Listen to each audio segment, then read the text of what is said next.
I'm going to read you a ridiculous statement that illustrates very clearly how a lot of people relate to other people's pain and suffering.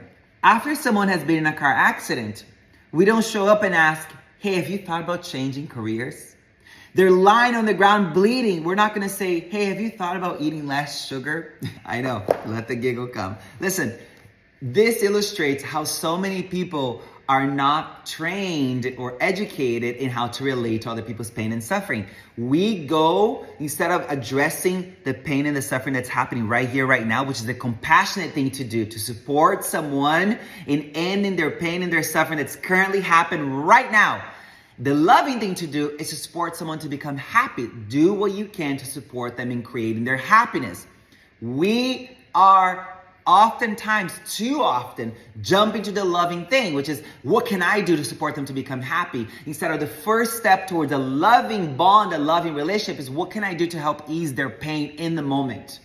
This illustrates that. You showing up to the car accident and say, hey, sweetie pie, have you thought about changing careers? Because clearly, if you did something that you loved every day, you wouldn't feel so miserable and you would not have gotten in a car accident. You're not going to say that.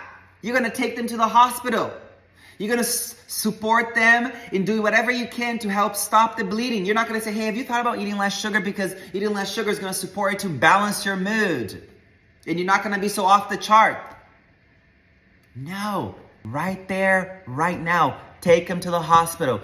Once the pain has been taken care of, once they're feeling a little bit better, then find the perfect time for you to address the things that you perceive could support them to become happy. But also know that we don't know. Opening the room for you to not know. But first things first, what can you do to ease the suffering? What can you do to ease the pain? This inability to go, to be compassionate first before being loving, and to truly not know the ins and outs of how to support someone in creating their happiness, this space right here is actually keeping you lonely. It's actually perpetuating the loneliness epidemic. This is why I wrote this book, because we can shift out of this plot of loneliness.